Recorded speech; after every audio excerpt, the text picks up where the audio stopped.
he pointed to this verse. It's Genesis 32:25. In this Okay. story, Jacob, in Hebrew Yaakov, is fleeing from his brother Esau. It's not entirely clear what's going to happen. And then he was crossing his family over the Jabbok River, in Hebrew the Yabok. And then there's this weird phrase, which I'll read out loud. It says, Vayivater Yaakov livado. And Jacob was left all by himself on the other side of the Jabbok River. Vaye'avek ish imo, and a man aveked with him. And this phrase is really odd. We're not entirely sure what it means. It might come from the word dust. So we think it's like someone wrestled him. And this was like the angel of God wrestling Jacob until the morning came, and eventually Jacob would be renamed Israel. And the connection to dust is when you wrestle someone, you end up rolling around in the dust. Right. So what this Redditor pointed out is that there's this really odd phrase here of vaye avek, and this root, which Nehemia, you kind of mentioned dusting and wrestling, and I'll make it a nice highlight here so everyone can see it. That word is very odd. It's not a normal word. It doesn't appear often. It's just a very odd thing. So what the reader pointed out was that it's a pun, and it's basically Vayavek Yaakov biyabok, and Jacob, something like Jacob jabbed at the Jabbok, right? And so what you basically have is this pun, this idea that like, oh, we're using special language to kind of mirror the story going on, is something that gets completely lost in the English. So for example, here we have the King James Version, and Jacob was left alone, and there wrestled a man with him until the breaking of the day. Right? It's kind of plain. It's not like the Thriller of Manila, or like Hakeem the Dream, something like that. You don't get these kind of puns in the English, but in the Hebrew you get something more like Jacob jabbed at the Jabbok, something like that. Well, and if nothing else, you can say Yabok there's what we call Midrash Shem, a name derivation here, that Yabok is being tied into the place of wrestling. Right. There you go. At the very least. And the example I love of that is the story of Gideon, where Gidon is the verb, or the root of that is the verb in Deuteronomy, where it is used to cut down an Asherah tree. That's the sacred pole of the pagans, of the Canaanites. And what does Gidon do? Is he cuts down the Asherah tree, right? And so it's like woven into the very fabric of the story, these word puns. And here's an example where it's woven, and I didn't even notice this one. So it's woven into the fabric of the story. Certainly Yavik and Yabok there's a word pun there. That's nice, beautiful. Yeah, and this is actually in Genesis, Bereshit. And what I tried to do for the viewers is bring a lot from Genesis, because many people who start Hebrew start with Genesis. Okay. And the thing is that it's all over this book. So, for example, the name of Adam is also the name of man, like mankind is Adam. Adam is Adam, man. And we read in Genesis 2:7 that God created the man, Vayitzar Adonai Elohim et ha'adam afar min ha'adama. That God created the Adam, the man, dust from the Adama, the earth, right? And so it's a clear pun in Hebrew, that the name man, Adam, comes from the earth, Adama. So we have these word puns all over, and people who have heard me teach on for years have heard of. I've actually brought that example many, many times. I never brought the Yabok and Yavik example. I never noticed that. It's great. There was a professor actually at your alma mater, Bar Ilan University, Moshe Garciel, who wrote really a groundbreaking book called, what was it called? It was called Biblical Names. That's what it was called. And he shows many examples. He didn't come up with this idea, but he showed how it was not just in individual word puns and individual verses, but that it was woven into the very fabric of the story. And the great thing is that when you learn biblical Hebrew, it's all these names don't reveal themselves to you at once. As you learn more and more biblical Hebrew, you start noticing more and more and more. Like, for example, still in Genesis, it took me a while to realize that the name of the first person who was killed, whose life was cut short, is Abel, or Hevel in Hebrew.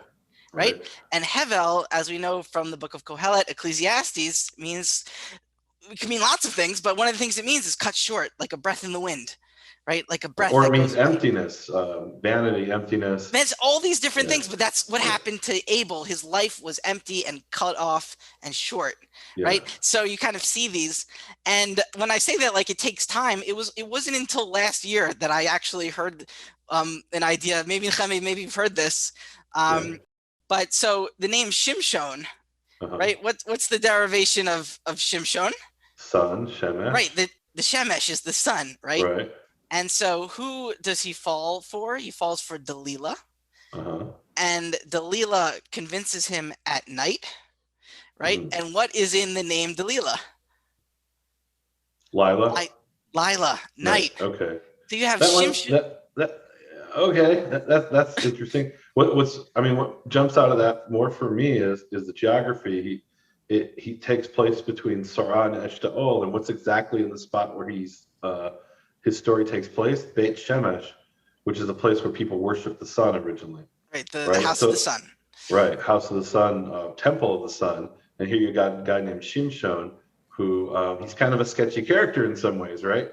Yep. He's worshiping the true God, but he's like, doing all kinds of things. Like this is our hero who's called actually a savior of Israel, who's going to prostitutes, and he's having trouble with all kinds of women, and so there is some connection, a subtle implication there that maybe he's not put completely in the camp of God. Maybe he's in the camp of sun worship, or maybe the people around him are.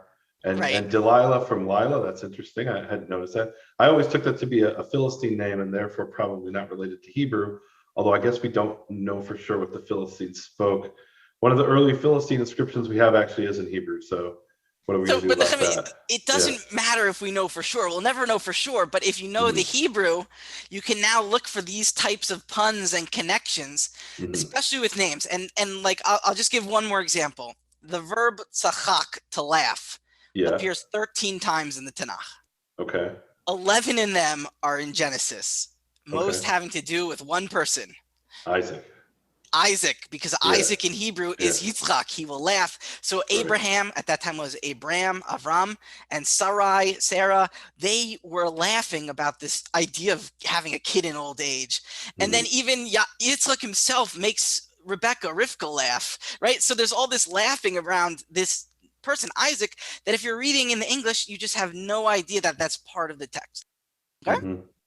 All right, so what you're telling me is, let's summarize. The question was, why do you want to teach Hebrew? And you're saying that you can convey to people that there is this level of reading in Hebrew, a level in the story that's completely missed in translation. And sometimes they try to convey it, but usually it's very difficult to translate a pun. Right. And so that sometimes they'll use a word that does sound similar. I've seen that. But 98% of the time they can't do it, and so that's lost, and that's a kind of a level of understanding that people can't have unless they see the original. Exactly. If you ask somebody why did the King James use this word to wrestle with Jacob, right? Yeah. There's no reason. It was just a good translation. But when it comes to Sefer Bereshit, the book of Genesis, it's a good chance it was used to kind of tie everything together in the story. So here I want to bring up something which I've noticed in my own research. I've shared this with people, is that there's these two types of name derivations. I guess Garcia talks about it as well. So there's the name derivations that are explicit, right? It says, and therefore he called her, or therefore she was called Chava, because she was the mother of all that chayav, all that lives. Right. Or Im Chai, all that live. So that's an explicit name derivation. We also have ones that I call implicit, and an example of the implicit you brought. It doesn't say God made Adam out of the Adamah, and therefore he was called Adam. But that's implied by the use of the language. And the example of Jacob, Vayavik, and he entered into the dust, right? It's the nifal, which is sometimes has the meaning of to enter into something, into a dual relationship. He entered into the dust with him is related to the word yabok, and that's an implicit name derivation. Sometimes you have both, which is the ones I love. So why is Esav's descendants called Edom? Right. Well, we're told explicitly because he sold his birthright for the red lentil soup. But then why tell us that when he came out, he was Admoni, he was all red? It's both.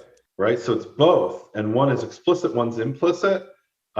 Maybe you could say this is an example of polysemy, meaning that there could be more than one reason for something, more than one truth about why something is something in the Tanakh. In our Western thought, there's 2 + 2 = 4. Well, it's true that 2 + 2 = 4. I guess in spiritual matters, you could say, well, there could be multiple reasons for something, right? Why do we keep the Shabbat according to Exodus and Deuteronomy and the Ten Commandments? One is because God created the world, and he rested on the seventh day, and the other reason is because God took us out of Egypt, and we should have our servants rest just like we wanted to rest. And both are true, right? They're not contradictory. They're both true. Yes. So yeah. Yeah, and So you yeah. yeah, all of these can get lost. Not necessarily, Yeah. like you pointed out, some they point out, but sometimes if it's not pointed out explicitly, the Even English yeah. doesn't pick up on it. Even when it's pointed out, it's completely confusing. You read, he was called such and such, or or it says something, and therefore he was called such and such, and you're like, what on earth?